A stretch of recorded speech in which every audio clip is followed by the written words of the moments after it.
Halo guys, assalamualaikum warahmatullahi wabarakatuh. Selamat datang di channel aku, Farhana Sinta. Seperti yang ada di judul, kali ini aku akan membawakan sebuah kisah dari Ratu Elizabeth pertama yang juga biasa dikenal sebagai Ratu Perawan.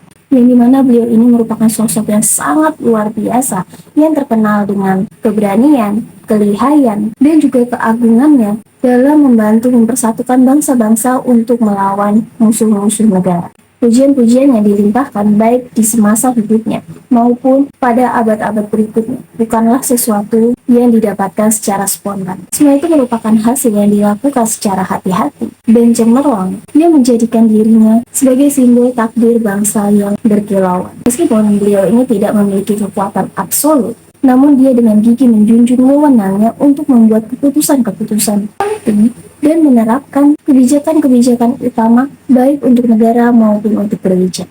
So, mari kita langsung eksekusi ceritanya. Elizabeth ini lahir pada tanggal 7 September 1533 di Greenwich dan meninggal pada tanggal 24 Maret 1603. Ia memerintah Inggris dari tahun 1558 hingga 1603. Dan selama pemerintahannya si Ratu Elizabeth ini, biasa juga disebut dengan era Elizabethan. Beliau ini merupakan anak kedua dari pasangan Raja Henry ke-8 bersama dengan permaisuri kedua yang bernama Anne Boleyn. Waktu itu dia ditinggal mati oleh ibunya di usianya yang masih belum genap 3 tahun, yakni tepatnya di usia 2 tahun lebih 8 bulan guys. Ibunya si Anne Boleyn ini dituduh telah melakukan perzinahan dan juga pengkhianatan sehingga dijatuhi hukuman penggal dalam satu tebasan pedang. Sepeninggal ibunya, kehidupan Elizabeth ini lumayan agak memilukan guys. Pasalnya, ayahnya si Raja Henry ke-8 langsung membatalkan pernikahannya dengan ibunya, yang secara langsung membuat dirinya yang semula sebagai pewaris tahta secara sah, justru menjadi anak yang tidak sah, dan haknya sebagai pewaris pun langsung dicabut saat itu juga. Sejak usianya 10 tahun, Elizabeth ini menerima pendidikan yang sangat ketat yang biasa diberikan oleh ahli waris laki-laki. Ia mempelajari bahasa klasik, sejarah, retorika, filsafat moral di bawah serangkaian pengajar-pengajar terkemuka. Dan di antara para pengajar-pengajar yang terkemuka itu, yang paling terkenal adalah Humanist Cambridge Asam. Dan dimana si Asam ini juga mengatakan bahwa si Elizabeth ini pikirannya tidak memiliki kelemahan seperti wanita. Ketekunannya sama seperti seorang pria, dan daya ingatnya ini dapat mengingat apapun dengan secara cepat juga. Selain mempelajari bahasa Yunani, si Elizabeth ini juga pasti berbicara bahasa Prancis dan juga Italia. Dan pencapaian yang sangat membanggakan ini akan membantunya di kemudian hari untuk menjalankan diplomasi. Dengan kematian ayahnya, si Raja Henry ke-8 yang meninggal pada tahun 1547, saudara tirinya yang bernama Edward pun akhirnya naik tahta di usianya yang masih sangat belia, yakni usia 10 tahun. Dan di titik inilah kehidupan Elizabeth ini mulai kembali terancam guys. Walinya, Janda Ratu Catherine Parr, yang merupakan istri ke-6 raja dan istri terakhir Raja Henry ke-8, segera menikahi Thomas Seymour, yang dimana Thomas Seymour ini merupakan laksamana agung yang memiliki ketampanan, ambisius, dan tipikal orang yang gak puas dengan apa yang ia capai waktu itu. Namun diketahui, ketika Ratu Catherine Parr ini meninggal, Thomas Seymour ini akhirnya ditangkap dengan tuduhan pengkhianatan dan dituduh berencana menikahi Elizabeth untuk memimpin negara. Bahkan beberapa pelayan ada yang mengatakan bahwa mereka ini sempat melihat si Thomas Seymour ini berlaku genit kepada si putri kecil Elizabeth. Waktu itu Elizabeth pun diinterogasi, nggak hanya sekali, namun berulang kali. Namun di saat itu si Elizabeth ini sangat berhati-hati dan juga tenang. Bahkan ketika dia diberitahukan mengenai kematian si Thomas Seymour ini, Elizabeth tetap tidak menampilkan emosi apapun di wajahnya. Sikap kehati-hatian, pengendalian diri, dan juga kecerdasan politiknya semakin besar setelah kematian si Edward di tahun 1553. Di saat itu kakak tirinya si Elizabeth yang bernama Mary pun akhirnya menjadi ratu. Nah, si Mary ini merupakan fanatik agama, di mana ia ini ingin mengembalikan Inggris dengan paksa ke iman Katolik. Mary bahkan membunuh banyak orang dan tidak ragu-ragu untuk membakar orang-orang yang dia anggap sesat. Kelakuannya si Mary ini yang dianggap rasis dan juga pernikahannya dengan Philip dari Spanyol menimbulkan pertentangan sengit dari Protestan. Dalam suasana pemberontakan, pengkhianatan, dan juga penindasan, kehidupan Elizabeth ini kembali terancam dalam bahaya. Elizabeth ditangkap dan dikirim ke menara London setelah pemberontakan Thomas White pada tahun 1554. 2 bulan kemudian Elizabeth diinterogasi ekstensif, namun hasil menyatakan bahwa tidak terdapat fakta bahwa Elizabeth ini melakukan atau merencanakan sebuah pemberontakan.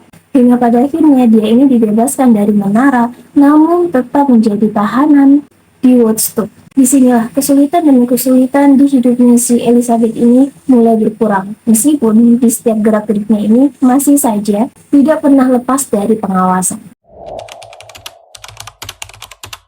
Sepanjang pemerintahan kakak tirinya, Mary ini tidak memiliki anak. Pembakaran umat Protestan dan bencana militer yang terjadi, Elizabeth terus-menerus memprotes ketidakbersalahannya, menegaskan kesetiaannya yang tidak tergoyahkan, dan menyatakan kebenciannya tentang ajaran sesat.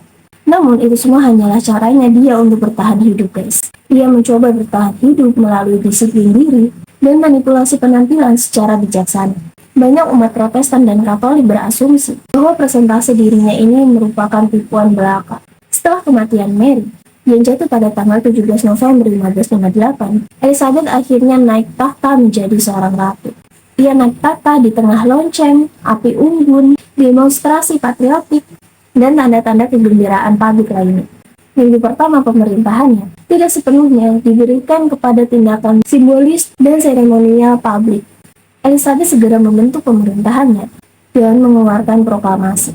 Dia mengurangi ukuran Dewan Penasehat, sebagian besar untuk membersihkan anggota Katolik, dan sebagian untuk menjadikannya lebih efisien sebagai Dewan Penasehat. Dia mulai restrukturisasi rumah tangga kerajaan yang memang sangat besar. Dia dengan secara hati-hati menyeimbangkan kebutuhan administratif dan peradilan dengan keinginan untuk melakukan perubahan. Dia juga mengumpulkan para penasehat yang berpengalaman dan juga dapat dipercaya.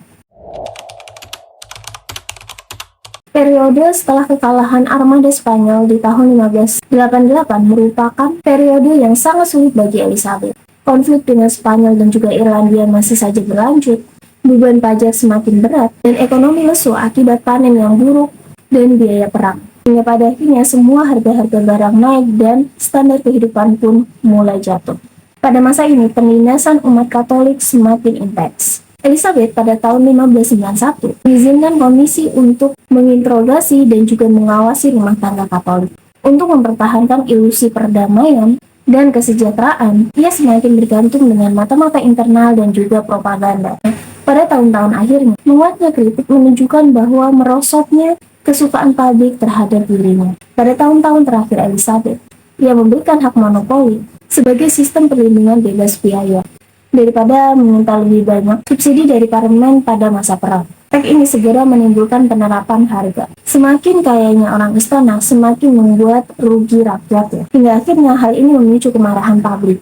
Penasehat senior Elizabeth yang bernama Berkeley meninggal pada tanggal 4 Agustus 1598. Pengaruh politiknya ini langsung diwariskan kepada putranya yang bernama Robert Cecil, yang segera waktu itu menjadi pemimpin pemerintahan. Salah satu tugasnya adalah menyiapkan penerus bagi kerajaan Inggris waktu itu. Dan ia mengetahui fakta bahwa Elizabeth ini tidak akan pernah menunjuk seseorang untuk sebagai penerusnya. Hingga pada akhirnya si Cecil ini melakukanlah negosiasi secara rahasia dengan James VI dari Skotlandia, di mana ia ini memiliki klaim yang kuat, walaupun identitasnya ini tidak pernah diakui. Cecil menyarankan kepada James yang tidak sabaran waktu itu agar memperlakukan Elizabeth ini secara baik dan tidak menyinggung mengenai siapa yang akan menjadi penerus tahta. Dan akhirnya saran tersebut pun berhasil, dan akhirnya si James ini pun berhasil menyenangkan Ratu Elizabeth waktu itu. Kesehatan Ratu ini sebenarnya baik-baik aja hingga tahun 1602 di musim tibu. Waktu itu kematian para sahabat-sahabatnya ini membuat Elizabeth ini semakin depresi. Pada Februari 1603, kematian Catherine Howard dan juga teman dekat Catherine, Lady Knollys, sangat berdampak kepada kesehatannya si Ratu Elizabeth. Hingga pada akhirnya Ratu Elizabeth meninggal pada tanggal 24 Maret 1603 yang terletak di Istana Richmond antara pukul 2 atau 3 dini hari. Beberapa jam kemudian, Cecil dan Dewan melancarkan rencananya dan menyatakan bahwa James ke-6 dari Skotlandia sebagai James pertama dari Inggris. Banyak bawaan Elizabeth yang berkabung atas kematian, tetapi ada juga beberapa orang yang merasa lega. Awalnya ekspektasi terhadap Raja James pertama ini sangat tinggi, tetapi kemudian menurun hingga tahun 1620 muncul kultus Elizabeth yang bersifat nostalgik. Elizabeth dipuji sebagai pahlawan Protestan dan penguasa pada masa keemasan. Sementara James ini digambarkan sebagai simpatisan Katolik yang memimpin istana yang korup. Citra triumfalis yang didapat oleh Elizabeth menjelang akhir-akhir masa kekuasaannya yang berlawanan dengan faksionalisme dan kesulitan ekonomi dan militer diterima begitu saja dan apa adanya. Hingga pada akhirnya reputasinya si Elizabeth pun meningkat pesat guys, bahkan hingga saat ini. Oke, segitu dulu konten aku kali ini. Aku harap kalian menikmati konten aku kali ini. Dan mohon maaf kalau misalnya ada kurang lebihnya. Dan seperti biasa guys, aku mau mengingatkan kepada kalian semua untuk jangan lupa klik subscribe-nya, jangan lupa untuk klik like dan loncengnya, agar kalian tahu kalau misalnya aku upload video terbaru. Agar aku juga bisa lebih semangat lagi dalam membuat konten ke depannya. Setuju guys? Oke, see you di next video. Bye-bye.